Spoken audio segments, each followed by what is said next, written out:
Chapter 34. My phone is not broken. I have called it from the shop several times a day for the past few days. You're not off the grid. You are here in New York, living, writing, and tweeting. Is there anything more romantic than new snow at night? Hashtag stillness. Hashtag love.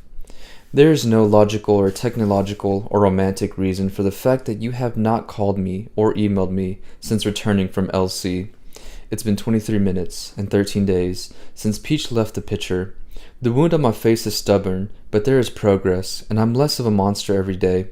And that's just another reminder that precious time is passing. I can't figure you out, Beck. You're not emailing with any new guys, and you're not emailing your friends about anything romantic, but you're writing about guys.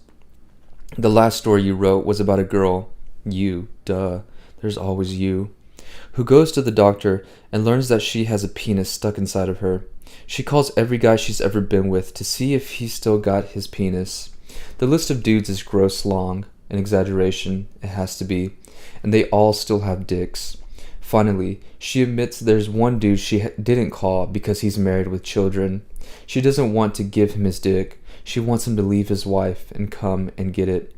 As Blythe said in her email critique, there's no real ending, no climax, no point. I'm not presuming that this is based on something real in your life, but if so, maybe think of putting this story in a drawer and revisiting it once you've got some distance from your emotions. And naturally, I'm concerned. You've been seeing this Dr. Nikki twice a week since you got back, and then you write this thinly veiled story about fucking a married guy. Of course, I called to schedule an appointment with him. How else can I make sure that he's not taking advantage of you? And it's not like I'm the only one concerned. Shanna, you just went to therapy. WTF? How do you even afford this? You, new priorities, no boozing, no shopping, just writing, journaling, growing. Shanna, okay, Beck, but remember Dr. Nikki is Dr. Nikki. But today's a good day because the elevator has just hit the 12th floor and I step into the hallway and find the door to the waiting room open, as Dr. Nikki said it would be. I'm a little early for my appointment, which is good, because I have time to review my new identity. Name, Dan Fox, son of Paula Fox and Dan Brown. Occupation, coffee shop manager. Disorder, OCD. I know a shit ton about OCD from reading. I feel good already, and I like this waiting room. The baby blue walls and this baby blue sofa. And the building happens to be in my favorite neighborhood, the Upper West Side. Elliot saw a shrink in Hannah, and who knows, maybe there's nothing going on between you and Dr. Nikki. Maybe he's just really good at what he does. It's possible. In just 2 weeks, you figured a lot about yourself. I know because Nikki gives you homework. You have to write a letter to yourself every day, and you do. Dear Beck, you only know how to push or pull when it comes to guys. Admit it. Own it. Fix it. Love, Beck. Dear Beck, you reel in men and you lose interest when you have them. You don't wear a bra so that guys will look at your nipples. Wear a bra. Nikki sees what you're doing. This is good. Be seen. Love, Beck. Dear Beck, intimacy terrifies you. Why are you so afraid? You can only get off when you're role-playing. Why can't you be yourself? Nikki knows you and accepts you. So will others. Love, Beck. Dear Beck, you think you can't have love until you've outgrown your daddy issues? But maybe you won't outgrow your daddy issues until you let yourself fall in love. Nikki is right. You grow through love. You don't postpone love until you stop growing. Love, Beck. Dear Beck, it's not your fault that you were born on an island. Of course you identify as an island. But dear girl, you're not an island. Be populated. Be welcoming of love. Love, Beck. Dear Beck, it's okay to resent your mom. She does envy you. Love, Beck. Dear Beck, don't be your own worst enemy and chase after guys who don't want you. Be your own best friend and learn how to love guys that do want you.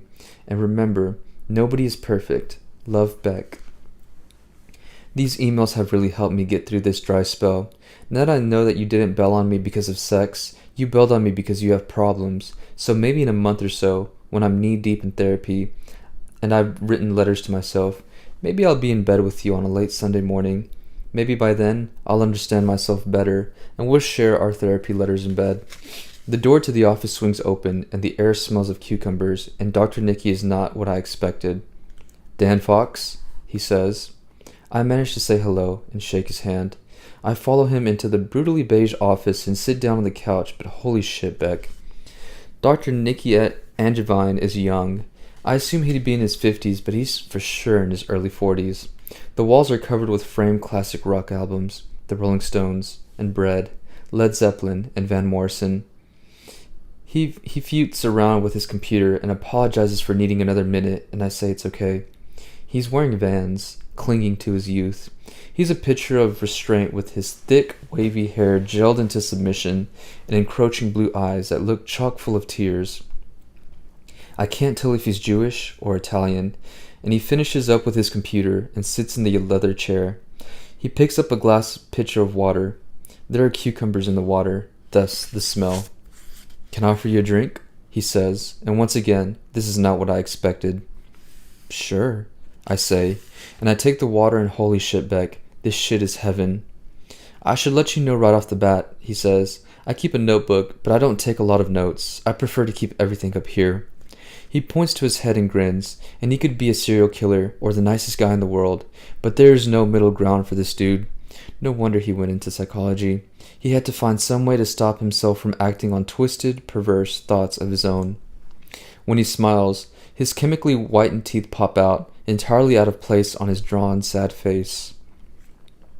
"Well, Dan Fox," he says, "let's figure out what the fuck is wrong with you, shall we?" I have to say, he's really easy to talk to.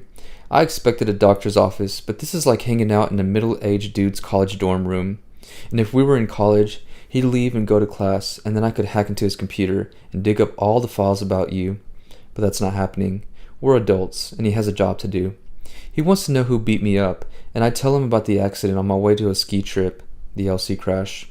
And I tell him about getting mugged after closing up the coffee shop, Curtis and his homeboys. And then he starts to get a little more personal and asks, "Do you have a girlfriend, Dan?" "Yeah." "I could easily have one, so it's fine." I tell him I'm not here because of my girlfriend. She's terrific. I tell him I want help with my OCD. "What's your obsession?" he says. I know all about mirroring, Beck. One of the best ways to get someone to trust you is to focus on what you have in common. "It's actually kind of funny," I say. "All the albums you got here, I don't know how or why, but I've become psychotically obsessed with this random video by the Honey Drippers." "I love the Honey Drippers," he says. "Tell me it's not Sea of Love." "You know it," I say, and he's my new best friend. And I'm good at this, I think. I tell him I can't stop watching the video, you, and thinking about the video, you, and wishing I could live inside of the video, you. I tell him I've lost interest in everything because of this video, you, and I need to get some control. "Is your lady friend losing patience with you?" "No," I say, because if I had a lady friend, she would be too happy to be with me to lose patience. I'm the one losing patience, Doc. "Doctor nothing, kid." And he shakes his head no. "I'm not a doctor. I just have a master's." I want to ask him why you call him Dr. Nicky if he's not an actual doctor, but I can't do that, and he says it's only fair that he tell me a bit about his own life. "What you see is what you get, Danny. I'm a 45-year-old pothead / failed bass player with a master's in psych," he tells me. "I love rock and roll, and I got into this field originally because I'm a natural bullshit artist. But then I realized I actually like helping people, so here we are today." "That's cool, Nicky. And the first time I say his name, it sounds funny coming out of my mouth. A new word in my vocabulary. Nicky. I tell him it sounds good, and we talk about growing up. He's from Queens, and I'm from Bed-Stuy. It turns out therapy is just talking, and maybe you really are just trying to grow. Maybe someday, I'll even be a shrink. I could do this. I could frame my favorite books on a wall in a beige room and talk to people like me, like you." Nicky says it's time to wrap things up and make a plan. Is it lame that I'm excited for homework? "Danny, we're going to do a lot of work in here. For starters, you're going to learn that you live in a house." I have never lived in a house, only apartments, but I nod. "And there's a mouse in your house," he says. "The video. And the good news is that it's just a mouse. And now you're a mouse, Beck. It's not strong like you, Danny." He's very serious now. "That mouse is tiny. You've got arms, hands. You have dexterity. You only have a pussy," and I agree with him. You can reach the doorknob, Dan. You can lay down traps. Traps. You know, Danny, life's a bitch, and sometimes it gets dark in your house. He points to his head and I nod. It does get pretty dark in here, and that's when the mice come. You come into my store and started things, us. Sometimes it gets so dark that all you can do is listen to that fucking mouse scramble around and eat your food and shit on your floor.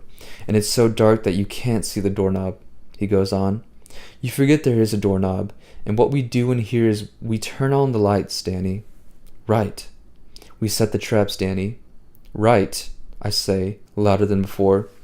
And we open the door and we get the broom and we shoo that mouse out of there, he says, and he punches the air.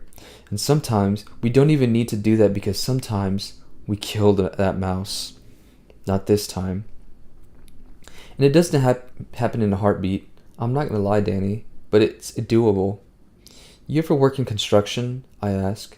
Most guys in our neighborhood did, at some point, and I like the idea of Nikki and I having stuff in common, being equals.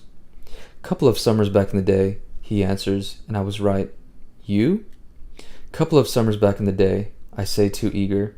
What a loser and a copycat, but Nikki smiles, and I think of the past few weeks and the nights I spent on the floor against the wall with your panties in my hand, staring at the hole in the wall that I made because of you and covered because of you. Yeah, doctor. He shakes his head and I laugh. I mean, Nikki, I need to find the doorknob. You're gonna find it. And if the house/mouse concept doesn't work for you, you can also think of the video as a zit. You can pop it and it's gone. Forever. No scars. If you take care of your skin. You are not a zit. You're a mouse. And I speak.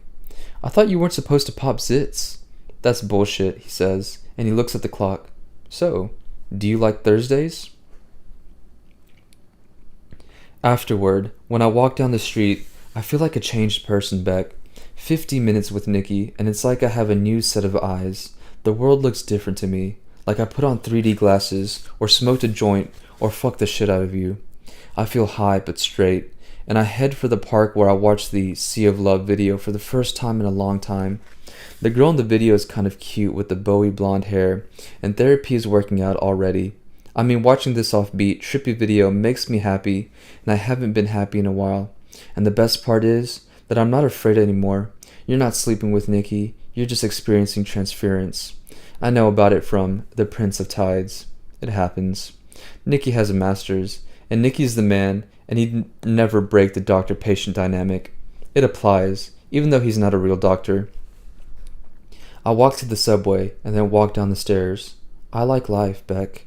I feel all this new patience. I can wait for you to call me. I am strong enough to give you time. I forgot to check your email, and your phone is heavier than it was this morning. I write to myself even though he didn't tell me to. Dear Joe, you have a mouse in your house, and when she's ready, you will kiss her, and she will turn into the girl of your dreams. Be patient. Be open. Best, Dan Fox. I haven't felt this close to you in 2 weeks. I love therapy. I do.